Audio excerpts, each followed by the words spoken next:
It was a hot New York night when the devil stepped out of the shadows.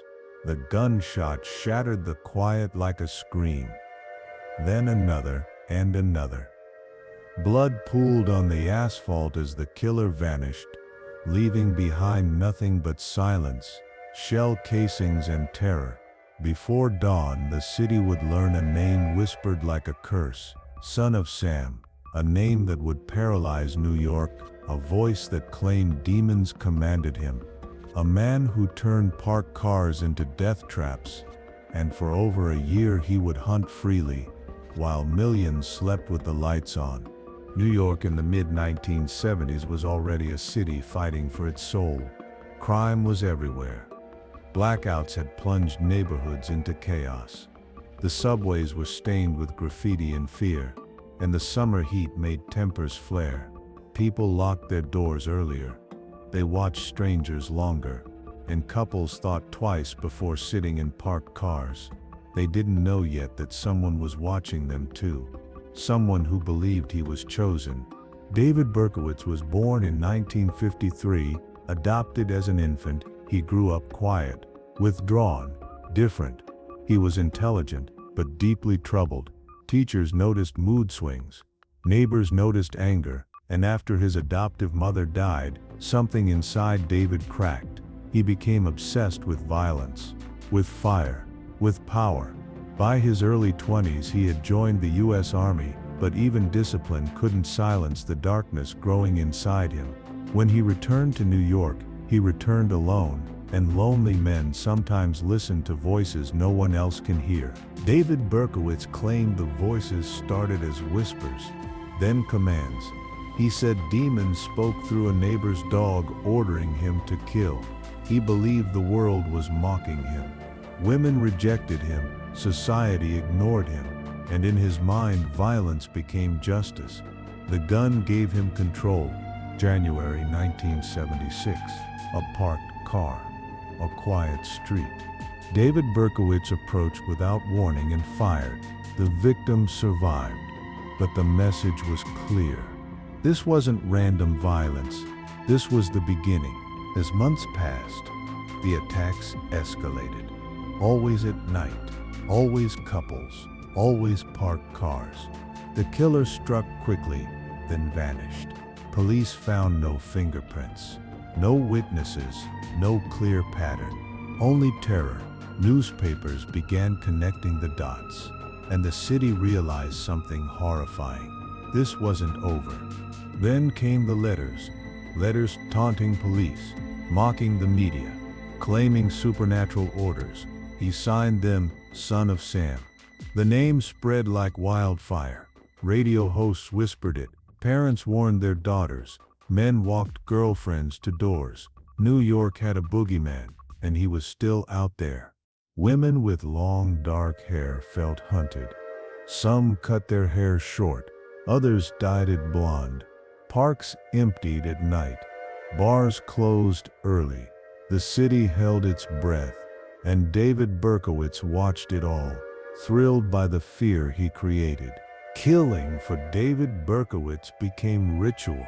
He cleaned the gun carefully, loaded the bullets slowly, practiced the walk steady, calm, invisible. He wasn't frantic. He wasn't reckless. He was patient. Each night, he drove through boroughs like a predator circling a forest edge, searching for silhouettes in parked cars, for laughter drifting through open windows, for moments of vulnerability. The city was full of targets. Inside NYPD precincts, something chilling became clear. The caliber was the same. The victims were similar. The attacks followed the same rhythm. Late nights, quiet streets, quick strikes. Detectives realized they weren't chasing chaos, they were chasing intent. But intent without identity was useless, and the killer stayed one step ahead. July 1976, the shots echoed louder than before. This time the victims didn't both survive. The city crossed a line from fear to mourning. Newspapers splashed headlines across front pages. Serial killer loose. The body count was no longer theoretical. It was real and growing. Then the killer spoke. Not through gunfire, through words. A letter arrived, rambling, taunting, grotesque. He mocked the police, insulted victims, signed his name proudly, Son of Sam. The press published excerpts. The killer became famous overnight, and David Berkowitz loved it. For the first time in his life, David felt seen. The city spoke his name. Fear followed his shadow. Every headline fed his ego.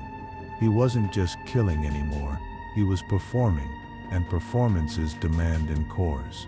Police flooded the streets, checkpoints, curfews, surveillance. But the city was too large, the suspect too ordinary. Witness descriptions conflicted, sketches didn't match, the killer blended in, and while police chased phantoms, the real man sharpened his resolve. New York became a city of rituals. Locks checked twice, lights left on, windows sealed tight. Women avoided dark-haired men. Men avoided parked cars. Trust evaporated, and fear became routine. But fame came with pressure. The voices grew louder, or so David claimed.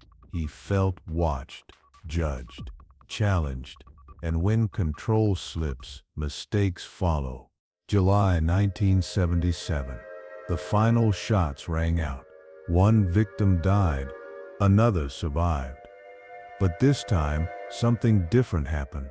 The killer was seen, not clearly, but clearly enough. A small mistake, a parking violation, a name written down, routine, forgettable. But sometimes evil trips over the smallest things, and this ticket would become the thread that unraveled the nightmare. After the final shooting, something changed inside the investigation. No longer reactionary, no longer scattered. Now it was focused. Detectives went back to reports ignored, back to notes scribbled in haste, back to details that seemed too small to matter. And that's where they found it. A parking ticket. The ticket had been issued near one of the shooting scenes, a car parked illegally. A name written casually. David Berkowitz. At first it meant nothing. Then detectives noticed something else. The address, just blocks from where shots were fired. They dug deeper. Military service, psychological notes, arson complaints. And then neighbors who had stories about a man who screamed at night, who talked to himself, who carried weapons. The monster wasn't hiding in darkness, he was hiding in plain sight. Police didn't rush in. They watched, they waited, they followed him from a distance. David Berkowitz bought groceries, returned library books, walked like any other man. And yet every step confirmed their suspicion. David felt it, the eyes on him, the silence growing louder. The voices warned him, or maybe his own fear did. For the first time, the hunter felt hunted. August 10th, 1977. The city slept uneasy. Police waited, and David Berkowitz stepped outside, unaware that this was his last night as a free man. When officers approached him, he didn't run, he didn't fight, he looked relieved. They found the gun, they found the evidence. And when they asked the question, "Are you the son of Sam?"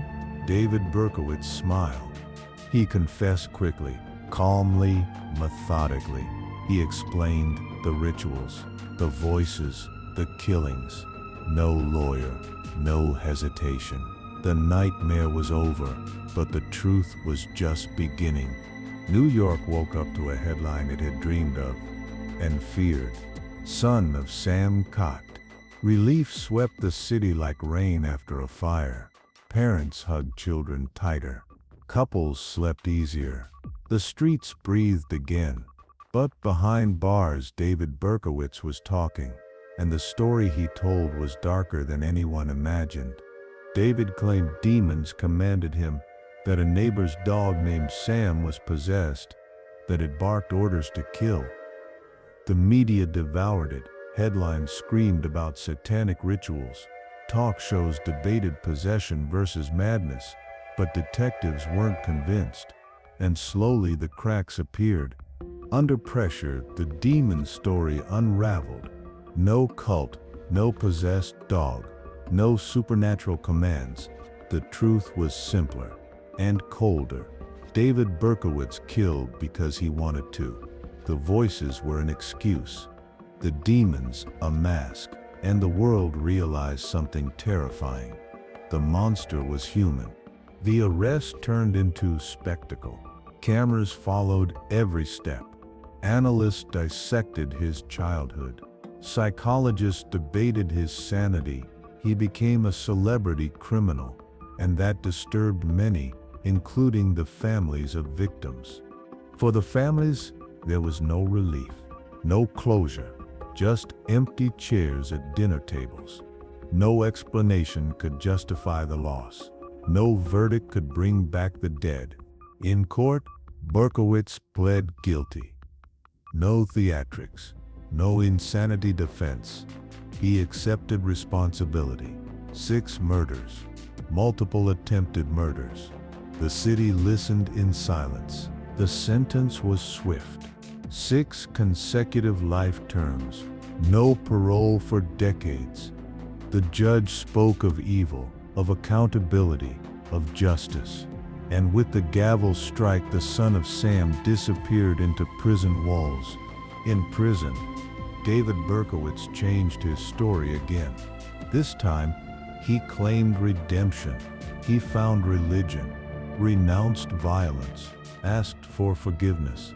Some believed him, others didn't, but the name Son of Sam would never be washed away. Prison stripped David Berkowitz of anonymity, but not notoriety. Inside those walls, he was no longer Son of Sam. He was inmate Berkowitz. Other prisoners knew his name. Some feared him, some hated him, and some wanted to test him. He lived under constant threat, protected not out of sympathy, but necessity, because even monsters have enemies. Years passed, and David Berkowitz reinvented himself again. This time as a born-again Christian. He wrote letters expressing remorse, spoke of salvation, condemned his former self. To some it sounded sincere, to others rehearsed. The question lingered, was this redemption or another performance? Over the decades, parole hearings came and went. Each time Berkowitz declined parole himself. He said freedom wasn't deserved, that prison was where he belonged. For victims' families it didn't matter. The wounds never healed. Son of Sam changed New York forever. Police procedures evolved. Task forces became standardized. Behavioral profiling gained credibility. Serial killers were no longer myths. They were studied, prepared for, and feared. The name Son of Sam inspired others. Copycats, attention seekers, men hungry for infamy. The media learned a painful lesson. Names can become weapons, and fame can be contagious. Over time, the myth eclipsed the man. Son of Sam became legend, a cautionary tale, a horror story told in whispers.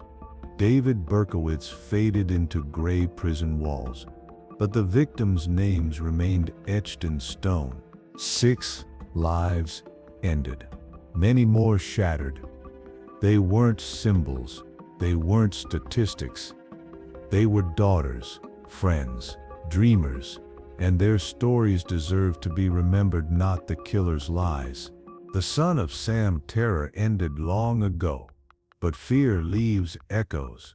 It lives in locked doors, in caution, in memory, and it reminds us of an unsettling truth. Evil doesn't always roar. Sometimes it parks quietly nearby and waits. These stories take time to research, to write, and to tell with respect for the victims. If you value deep cinematic true crime, stories that go beyond headlines and into the shadows, support the channel by liking this video and subscribing. It helps these stories reach more people and ensures the victims are never forgotten.